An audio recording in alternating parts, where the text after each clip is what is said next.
I mean, I think, my cards, I think we understand each other on this issue. My view is going to be on the biological basis of the brain. And I'm not 100% confident. I used to be more confident. The more I think about it, it's hard. I'm less confident, but still I do wish it would turn out to be, and I want to ask you about some of this stuff later about something distinctively biological being required for consciousness. Mm-hmm. I think that really would be the only defeater that they couldn't simulate. Do you think we need biology for higher order thoughts?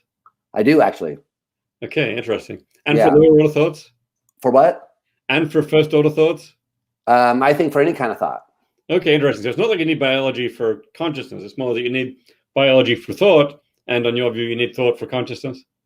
No, you need consciousness for thought. So I'm a phenomenology of thought guy. I think there's. Okay, I thought your view is consciousness is explained by higher order thought. Yeah, I do. I think that's what it is. But what I think a thought is a biological thing in the brain. Right. So I'm you need biology for thought, and you need thought for consciousness. Yeah. Is that the explanatory order? You need biology for something which would count as mental, and you need a certain sort of that to have consciousness. Yeah. Okay, so it's not like you need biology for consciousness directly. It's need biology for any kind of mentality. Oh, well, no, because, I don't know. I'm not a true believer of higher order thought theory. I mean, somehow I get cast as a defender of it. Mostly, I mean, no one cares about what I think. But when I was in graduate school, I used to say, sure, we care about what you think. We're running vast numbers of experiments to test out what you think. Yeah, right. Okay. But when I was in grad school, I used to say the higher order thought theory is not obviously false. And most people I said that to said, yes, it is obviously false. And so I spent a lot of time just trying to make the point that it's not obviously false. I see. And I really haven't ever upgraded my credence from, I used to, when I met Hakuin at first, I sort of moved towards possibly true, but then I'm like, I think that there's some evidence for it and we should take it seriously, but it's not, my only view. I'm not like a diehard committed person in this area. And I'm open, like I split my credences between like a block style biological view and a higher order thought style biological view. And then I guess I have to assign some credence to functionalism, but really I don't have a lot of sympathy. Interesting. So in all those classic papers where you're advocating horror and higher order representation of representation and so on, you should read all these as being, I think this is what Sandy Goldberg calls championing a view. Yeah, okay. Right, you're not actually advocating the view. You're not endorsing the view. You're trying the view on. Yeah, I'm advocating that people should take it seriously and engage with it at beyond a superficial level, because I think that the most things that people say is wrong about it are easily accounted for by the theory, and that there isn't really a compelling objection to it. Although maybe I'm the first to admit that I already thought there would be. I'd be super surprised if it were true, because if consciousness turned out to just be a kind of thought, that would be, to me, that would be, as bizarre as some of the other things we have found out. But that's just where I'd put it. It'd be pretty bizarre. But I'm more committed to the view that something strange has to be true about consciousness, and so this is one of those strange things. What are the other possibilities? I'm not against panpsychism. I would even, I have some sympathy towards kind of a version of quantum dualism, which I think is, if I had to be a dualist, I think that would be the version that I find the most promising.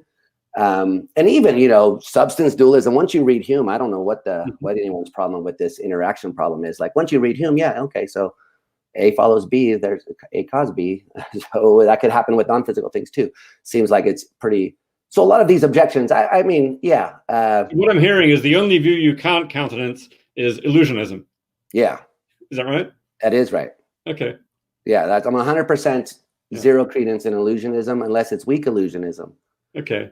And which is... I think I might have I'm gradually softening up on illusionism.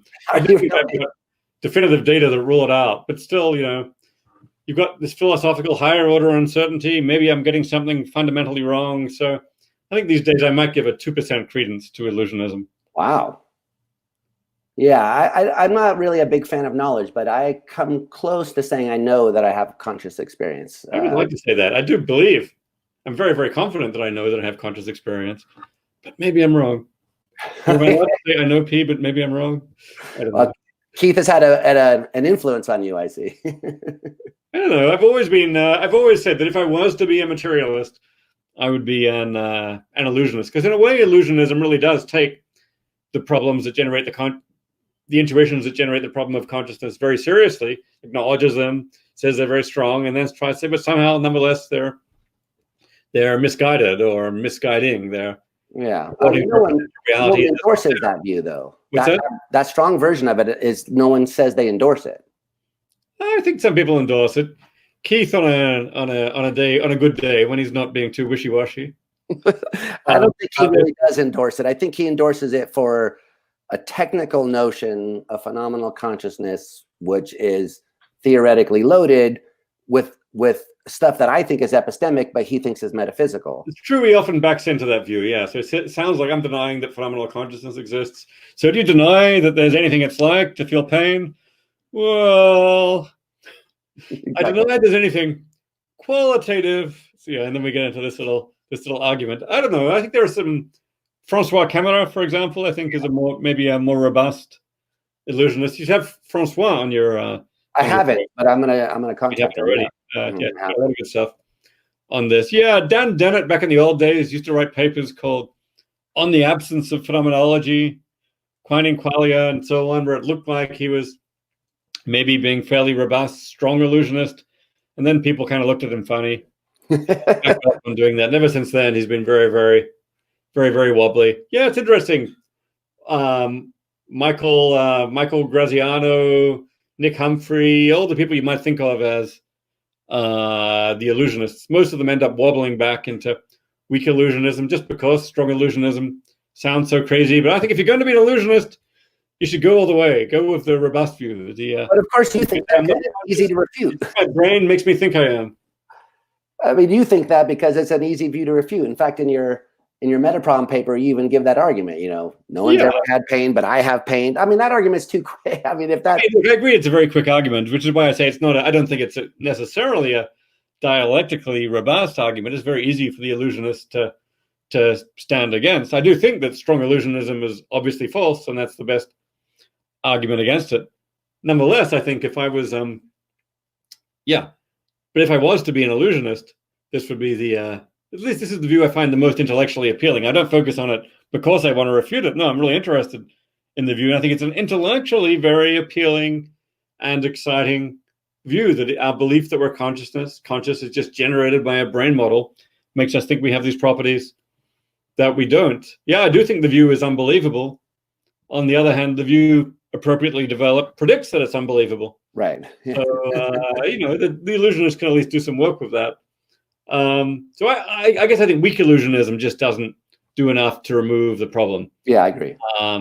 Once you've got phenomenal consciousness in the picture, I think I can get the problem going, get the explanatory gaps going, and so on. So I think you have to reject phenomenal consciousness completely. Of course, it depends on what you mean by phenomenal consciousness, but I think all you need is the basic what it's like conception, none of the fancy stuff involving qualitative properties or intrinsic properties. If that's all you need, then I think, and you want to reject the problem, I think you need to reject phenomenal consciousness.